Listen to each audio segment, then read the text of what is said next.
जय हिंद दोस्तों। स्वागत है आपका मेरे यूट्यूब चैनल नेशनल नॉलेज पर। दोस्तों, एक इम्पॉर्टेंट क्वेश्चंस जो हमेशा एग्जाम में पूछा जाता है और एग्जाम में आने की संभावना भी बनी रहती है। प्रश्न है परमेय संख्या और अपरमेय संख्या। आपको एक सवाल दिया हुआ है या क्वेश्चन दिया हुआ है अंडर रूट में 0.09। दूसरा भी क्वेश्चन दिया हुआ है अंडर रूट में 0.9। हम कैसे पता करेंगे कि ये परमेय संख्या है या अपरमेय संख्या है? परमेय संख्या जिसे इर्रेशनल नंबर कहते हैं और परमेय संख्या जिसे रेशनल नंबर कहते हैं। तो कैसे पता करेंगे कि ये परमेय संख्या है या नहीं है? तो आज मैं आपको बहुत आसान भाषा में आसान तरीके से समझाऊंगा और बताऊंगा कि इसको हम कैसे पता करेंगे कि ये रेशनल नंबर है या इर्रेशनल नंबर है। तो देखिए, इसको करने का सबसे आसान तरीका है, इस तरीके से दिया है तो आप देखिए हम इसको कैसे लिख सकते हैं। देखिए, जो संख्या 9 है हम इसको 9 लिख सकते हैं, ठीक है, अंडर रूट में बटे बटे देखो पॉइंट के बाद कितनी संख्या है।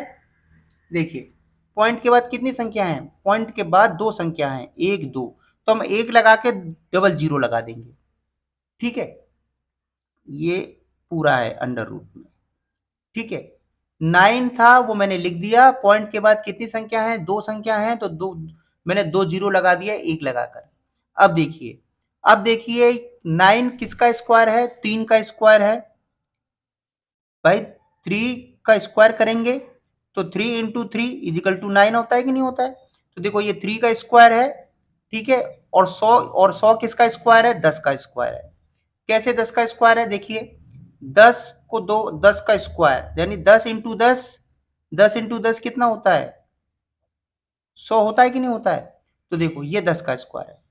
तो जब पी क्यू के रूप में कोई चीज लिखी जाती है, पी बटा क्यू के रूप में लिखी जाती है, तो वो संख्या कौन सी होती है, वो संख्या परमेय संख्या होती है। कौन सी संख्या होती है, वो परमेय संख्या होती है। तो देखो 3/10 क्या है, एक परमेय संख्या है। क्या है, एक परमेय संख्या है, जो कि यहां पर ये परमेय संख्या निकल के आ गई।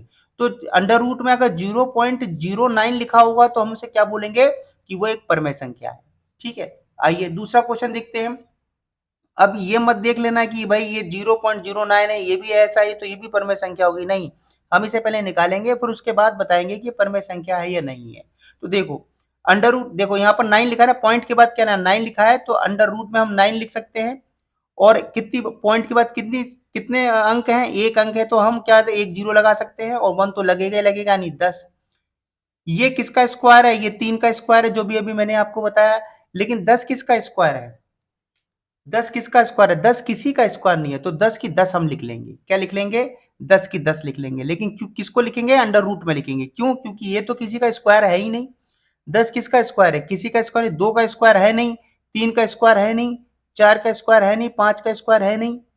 भाई तीन का हम करेंगे स्क्वायर करेंगे, तीन त्रिज्या 9 आता है, चार को करेंगे तो 16 आएगा, और पांच को हम दो बार करेंगे तो कितना आएगा, 25 आएगा, और दो को करेंगे तो कितना आएगा, 4 आएगा। तो 10 तो कहीं आया ही नहीं, तो 10 नहीं आता है तो उसे अंडर रूट में ही ले लेते हैं। तो 3/10 तो किसी का स्क्वायर है ही नहीं, तो ये क्या हो गया, अपरमेय संख्या। क्या हो गई, अपरमेय संख्या हो गई।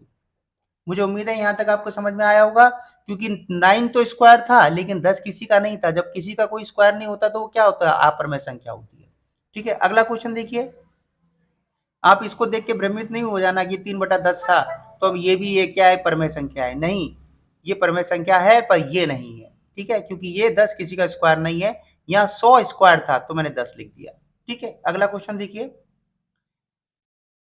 पॉइंट के बाद यहाँ कुछ भी नहीं है, तो ये किसका स्क्वायर है, 3 का स्क्वायर है।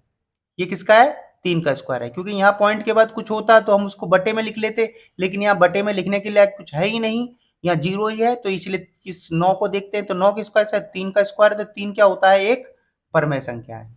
क्या है, एक परमेय संख्या है।